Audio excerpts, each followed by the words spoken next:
Unapologetically black. Black, capital A, capital F. I love black women. Hennessy, black with no chaser. What comes to mind is no cut cards. We're not holding back anything as black people, regardless of whatever the struggles, regardless of whatever pain, everything that we pretty much felt in 2020. Black with no chaser represents we not hold nothing back 2021. Everything they said we couldn't get, we coming to get. Really appreciate y'all. This has been one of the most amazing interviews I've ever done. Well, I like this Black with No Chaser radio station.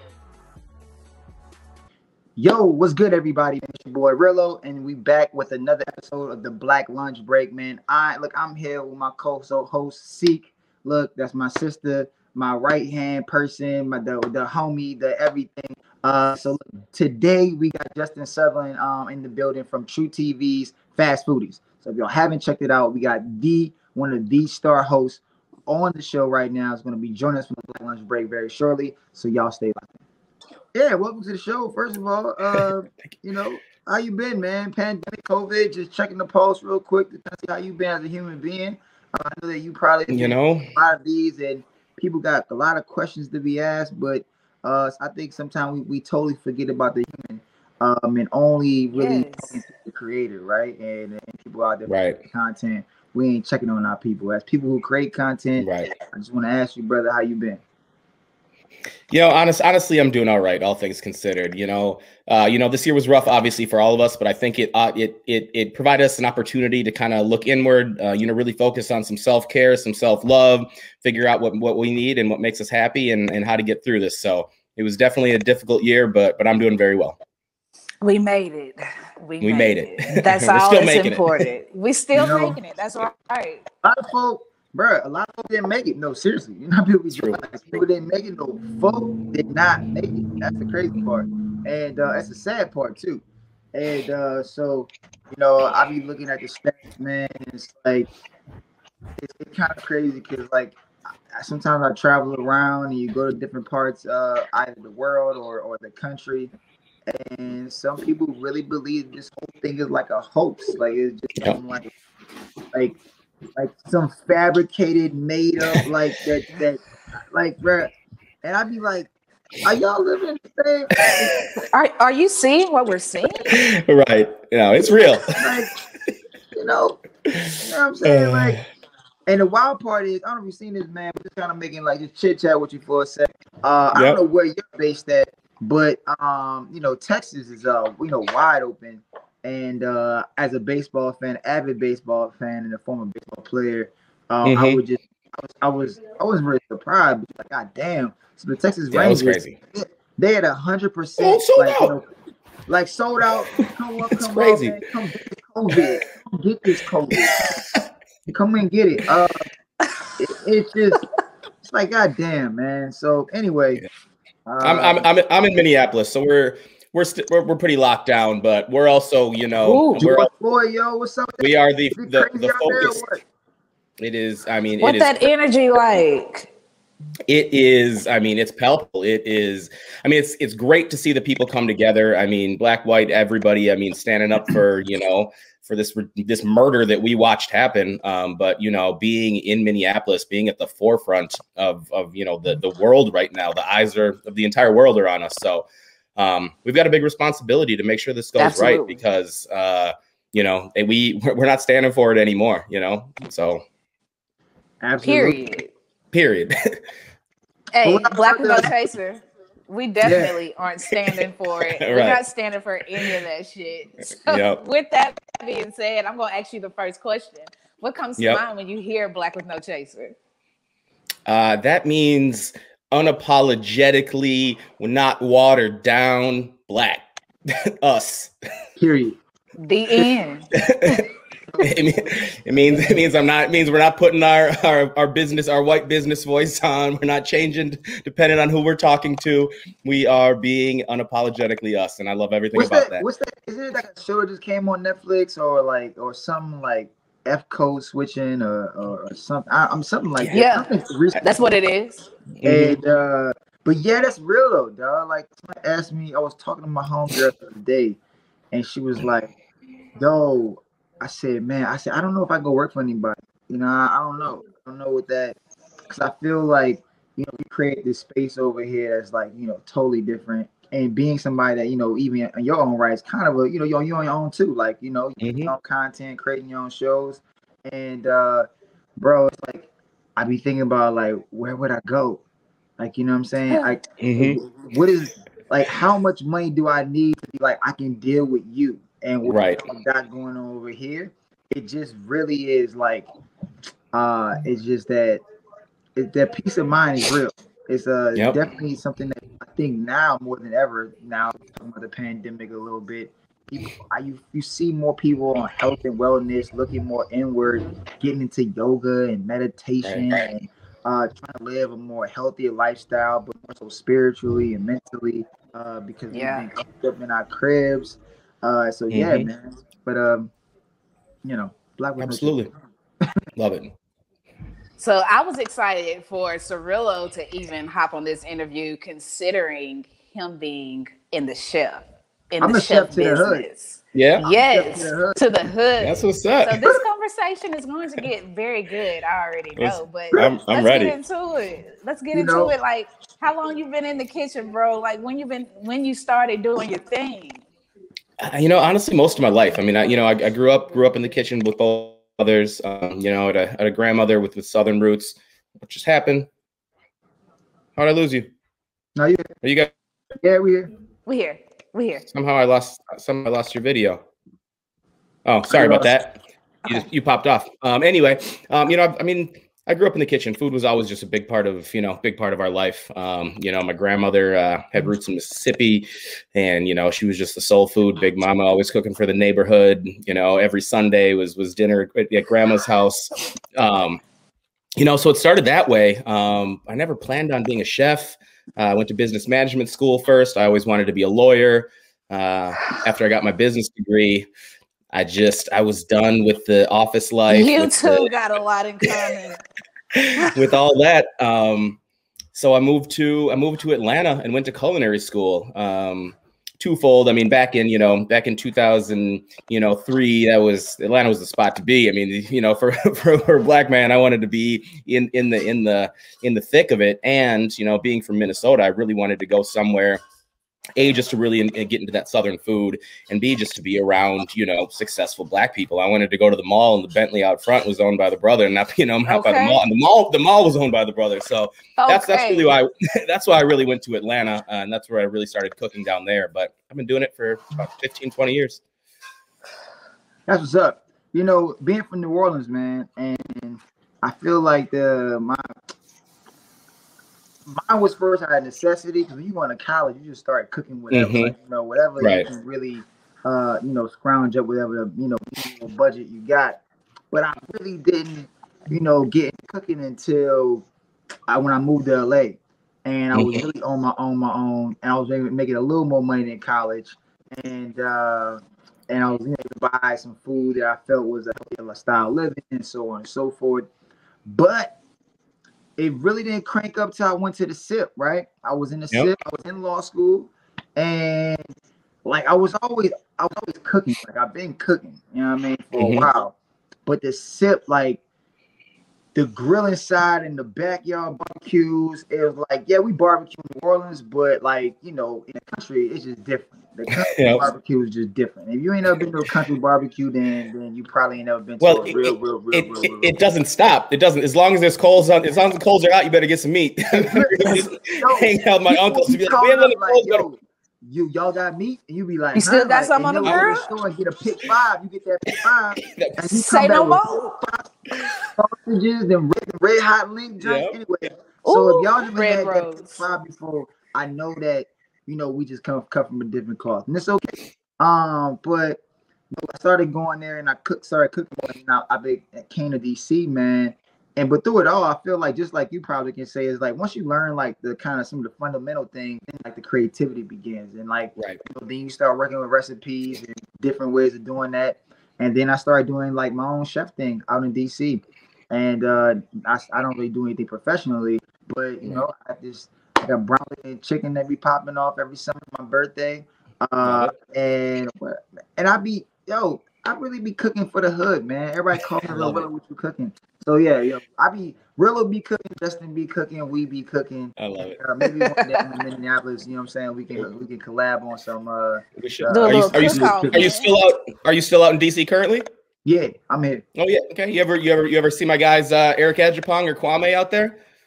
Kwame, nah. But love to plug in with him because one of my homies, he does a lot of content on like with cooking and chefing and stuff like that. Cicero is his name. I'm pretty sure like the Black Chef Network out here in DC, I think is kind of tight. I'm not on a professional side, so I would have presumed that they would check it for me.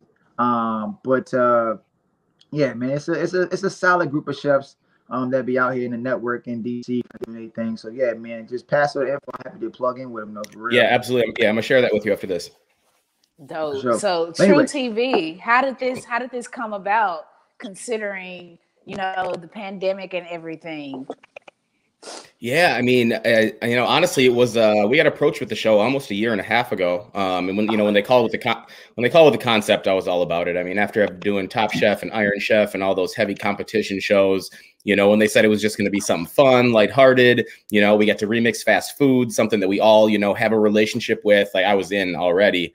Then it got put on hold because the pandemic happened. Right. And then Hollywood kind of got COVID protocols put together. We still filmed it in the middle of the pandemic. It was actually the first show that the studio had shot in almost over a year. So it was very intense. I mean, it was, all these protocols and just, being extra safe. It was an interesting experience. Having done a lot of TV, this was an interesting experience filming during a pandemic. So what's the pressure like? Iron Chef, that shit is tough, yo. Like Top Chef, right. all that shit is tough. It looks intense. As somebody who has cooked for hundreds of people, right? And and even that is, I know for a fact, being on TV and have to be as precise and like going up like world competition. Like, what's the real feel like in the studio while the show is going on? Do you at some point have some out of body experience and forget you even on a show and you just like going? Or is it 100%. like, you know what I'm saying? Are you just trying to like be one with the show and whatever comes with it? You know what I mean? Because I always figure like, damn, there's got to be a lot of pressure on these chefs that could like really nail it doing it on the show. Right. It definitely depends on the show. I mean, Iron Chef is exactly what you said. I mean, I walked out there blacked out. I didn't even know it. I was just went into autopilot. The hour was up. Damn, did I just do that? It was like I barely even remember Iron Chef. Top Chef's different because that's that's a totally different world. Extreme competition. Someone's going home every day. But that's why we love this Fast Foodies. I mean, we called it a competition with a lowercase c. Obviously we all want to win, but we're all the hosts. Nobody's going home. We're doing our own thing. We're remixing fast food. We're having some drinks. We're hanging out with celebrities. So this show was, this was the show that we needed for 2021. It wasn't, it wasn't too intense. We could just kind of sit back in it, relax, and have some fun. I can appreciate that. Yeah, I mean, we see a lot of the chefs, especially the Black chefs, always under pressure. So it is a relief to be able to see you guys chilling, right, and not in the lowercase c competition. Right. I like that. Yep. That is super cute. It makes sense. It's always one brother on there, right? Maybe got a sister on there, but it's always one brother. Right? And I like, where did they pick this brother out of all the Black men out there? I know. I remember one time they had a brother on there from Jamaica. He was dope. He lasted a long time. I forget his name, bald head cat, from Jamaica, and he was killing it. I think it got to the point where I maybe just didn't have enough of this type of style of Caribbean dishes to last until the very end. I don't know, right? But I know one thing: all the damn food looked really, really good. Everything. So do y'all ever get to like taste y'all food? Like, do y'all like when y'all backstage and y'all chilling or prepping, like as y'all like working on the show? Do y'all ever say, "Yo, bro, whoop you up some of this like this little thing that I just did," or do y'all share like tips and secrets with each other? Absolutely. I mean, yes, we're in competition, but at the end of the day, I mean, there's still camaraderie. we still kind of want to show off and show what we can do. And, you know, as chefs are always learning. I mean, you know, the day you stop learning, you know, you stop cooking. So, I mean, it's awesome to, you know, see what other people are doing, try their dishes. So yeah, we're always, you know, sharing, collaborating. You know, we always keep a few secrets for ourselves. We can't give everything away, but we definitely want to taste each other's food. Always. That's really dope. So what's your favorite Fast Foodie episode?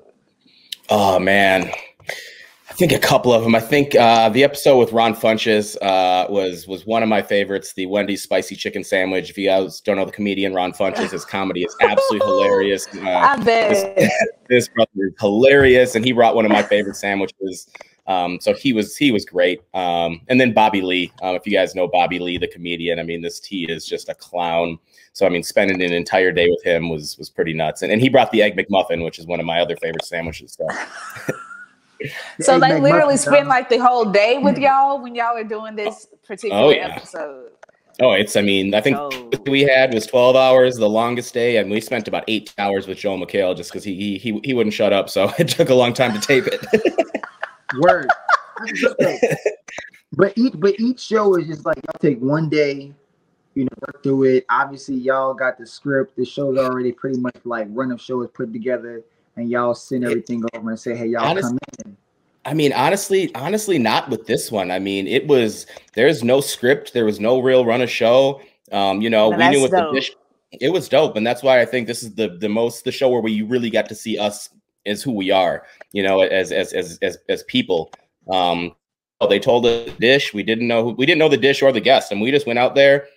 We'd stand around the table. Someone would walk out, you know, and then we just went. And it wasn't like, dope. Yeah, I mean, it wasn't like in other shows where they're like, all right, say this line, do this, do this, do this. It was just, this is what you're doing. Go out there and get at it.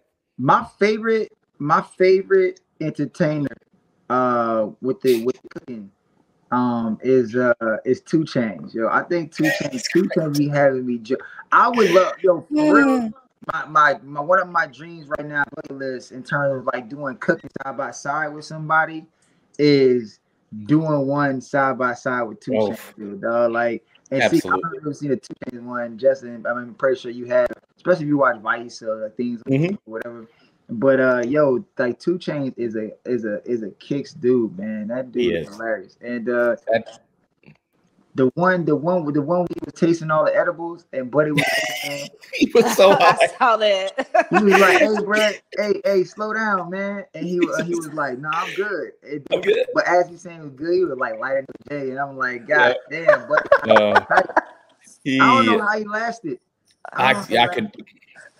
I have no idea either, but yeah, he is. I mean, he would be if and when we get a season 2, he is number 1 on my list of guests to have. I think he would be just great to hang out with. He's hilarious, and he can hold his smoke. That's right. Oh man, no pun intended there. But look, you said if y'all get picked up for season 2, you guys are gonna get picked up for season 2, no doubt about it. Because we're hoping something like this that's so authentic. It's like us, the people, we're going to gravitate to that automatically because we can feel that it's not scripted. And that's what we need, like you said, coming out. Well, we're still coming out of this pandemic. Right. But I think it's dope to be able to see us in a space where we don't have to think and we can only just straight up be. And I appreciate you guys being able to create that type of content for us.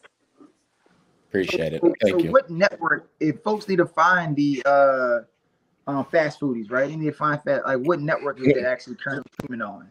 Yep, so it's on TruTV. So that's a network that produces it. You can actually watch all the episodes on the TruTV app online, and then it also streams on Hulu and YouTube TV. So it's pretty easy to find. But all the original episodes air on TruTV. Now y'all heard that, right, folks? Y'all heard it. TruTV. Don't say you can't find it. Yeah. Got a new one coming this Thursday. So don't be acting like nobody told you where you need to go. All right, you got Hulu too. I know y'all got Hulu. I mean, like, and I want to say this too about this whole like streaming service. Tell them. Like, at this point, I remember everybody was like, "Yeah, I got Netflix," and he thought you was lit. And then everybody started coming out with the app. So at this point now, everybody's paying for cable without with cable. I'm pretty sure. I literally just had this conversation yesterday. I mean, I remember back when it was cable, we were like, why can't we just buy the shows that we want? I don't need all the shows. I just want this. So now they all did that, and now we just buy them all. So we just got cable again. There you go. And they over there laughing to the bank. They be like, "Hi, hey, gotcha." Got them. It's like just getting one good show. Yep. Just like maxing out on that one good show. They like, look, y'all, I don't know what we're gonna do once this show ends, but you know, we got at least 12 seasons because we compete with Netflix because they got all the shows. And like, you know, so I mean, honestly, I be a little upset with myself sometimes. The amount of subscriptions I have. Like, I told my girl, I was like, I need to do an audit. I don't even know which ones I even have. Right. Like, I actually don't even know. That's why I like losing my credit card every once in a while, because then all the subscriptions stop and you start getting things like, oh, you got to redo this. I'm like, damn, I've been paying for that this whole time. Cancel. Hell yeah. But definitely don't cancel Hulu because you won't be able to see FastFoodies. Right. My man Justin Sutherland on there and all of the man seals and everybody in the world, celebrities gonna be dropping in, talking about bringing their fast food items. If I was on there, Sika, if you was on there, right, what would you bring? What would be your fast food item? My fast food item. You know, shit. I stopped eating fast food a long time ago, so the only place I really go to is Chick-fil-A. I'm slick Shane. Chick-fil-A and Zaxby's. So Zaxby's. I miss Zaxby's. I would have you remake the Nibblers because it's something about that sauce. It's something about that sauce. So I would love to see what your sauce game is like. All right. You know, if there was a way to send this to the show, right? Like, you know, I get it that, you know, we would need something local depending on where it's being shot at. But if there was a way to do it, Guthrie's in Tallahassee, Florida, I would do the gut box, which is comparable to a Zaxby's. And I would also like that's one of my favorite fast food spots. Like literally, I survived on gut boxes in college down in Tallahassee. Shout out to Guthrie's. I haven't been there. I'm gonna go check it out. Yo, it's very like it's look. I mean, it's one of those things when you're in college, you just fries and like, you know, and chicken fingers, right? Chicken tender, fried chicken tender or whatever. But for that gut sauce though, the sauce, right, is the magic. Like I think everybody makes the chicken relatively the same. Zaxby's, Raising Cane's. Hell no, bro. Raising Cane's don't do it like Zaxby's. It was you. Ooh, I don't know. Raising Cane's is pretty good. Raising Cane's is whack. Here we go. A hit dog gonna holler. A hit dog it's gonna holler. Whack, bro. Wow. No, Zaxby's. I've never heard any. I can try to find out who put that status up on our IG. No, I didn't put it. CJ put that up. CJ put it up, but I 100% agree. Mississippi thing. So it gotta be. Is Guthrie's just in Tallahassee, or is that a Florida chain? That's a Tallahassee. That's the only thing. So you got to go to Tally, and you know, if you ever down there for family homecoming where I went to school at, you roll with me and I'll bring you around on a real authentic family homecoming experience. And what we could do is we can go to Guthrie's, dog, and you go check out and get a gut box. But you can only do it really late night. You can't get no gut box like before midnight. Yeah. Like if you told me you had gut box for lunch, I'm like, for lunch? Yo, like you wanted the Guthrie's for lunch? That's how I feel about White Castle or Crystals. It's like if the sun's up, you cannot eat that. You better be on some kind of level to be saying I'm about to be going to. Gots to be. Gut box. You gotta be like, you know what I mean. So that's one distinction I would say between Zaxby's and old Raising Cane's and Guthrie's. Is after midnight, ain't nothing else open. The line long, the parking lot is popping, and so I'm gonna be there because I'm never the culture and I'm never the food at the same damn time. And that's really the essence of Guthrie's. That's the gut box. That's it. That's the gut box. Check it out. Justin, let the audience know where we can find you on social media and your websites and all that good stuff. Yeah, absolutely. I mean, please give me a follow at Chef Justin Sutherland on IG. Doing it right now. keep up with everything. And definitely check out my website, justinsutherland.com. I've got my full rub line of spices out there, my brisket rub, my chicken, my wing seasoning. You can pick up my hats on there. So this is our company, Hybrid Nation. So go to hybridnationclothing.com to pick up everything in diversity we trust. Yeah, and just follow along. We appreciate it. For sure. We appreciate you. I'm gonna copy a hybrid. I'm a hat wearing person, so we rocking hats. I'm gonna go ahead and check it out. You got hybridnationclothing.com. We got the beanies, we got the dad hats, we got the flat brims. So anything you're looking for, any color, we got you. And when you see me on an episode, be like, hey, bro, that's me. That's hybrid nation. That's me. That's right. Love it. Right. Well, thank you, brother, man, for your time, bro. Look, be safe out there in Minneapolis. Bunker down, man. But good luck on this next season on TruTV, man. Fast Foodies, y'all, right here with Justin Sutherland and everybody on the Black. Awesome. Appreciate you guys. Thank you. Yo, okay. Listen, guys, we're having a lot of wired difficulties over here, and I just totally murdered that outro, but I'm about to kill this one. So shout out to Justin Sutherland from TruTV, Fast Foodies, for stopping by the Black Lunch Break to break bread with your people, man. I was very excited to hear that he got some roots here in Mississippi. And of course, I'm not in Mississippi, I'm in Atlanta, but we always got to rep for the city, rep for the state. And we got into some great conversations. I'm really interested to actually taste some of my brother's cooking. So listen, if you didn't hear all of the sites that he dropped at the end of the interview, you can go out and check out his website, support his clothing line and diversity we trust. Dope brother, dope guy. We appreciate him bringing the love and the vibes over here to the Black Lunch Break. And so before we get out of here, we want to thank you guys for always tuning in to the Black Lunch Break. Not only that, we want you to catch up on all the articles that we got rolling out over there. Shout out to Leslie with the dope ass articles that's happening at blackwithnochaser.com. And you need to make sure that you hit up the shop, because them Hands University, they got you covered 100%. Follow us on all social media platforms. We everywhere, literally everywhere.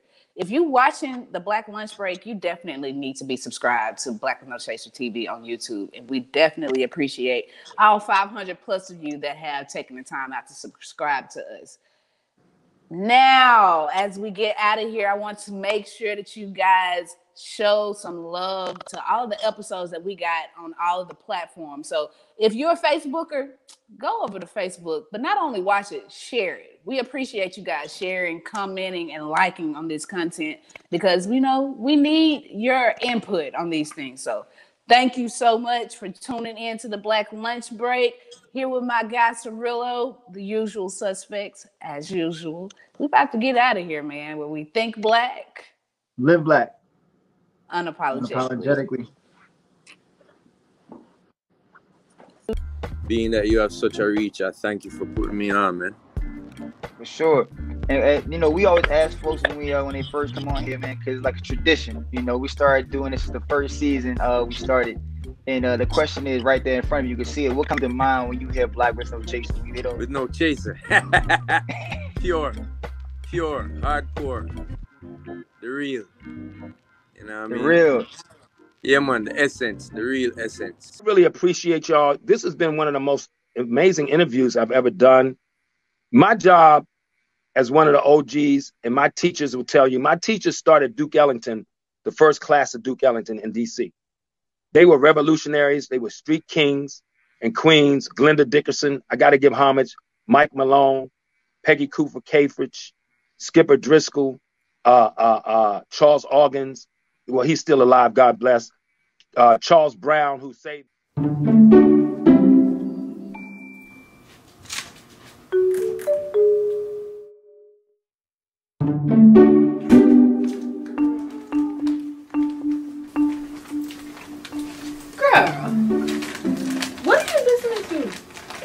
It really actually doesn't matter what you listen to. You need to be listening to Black with No Chaser Radio, clearly. So forgot about that.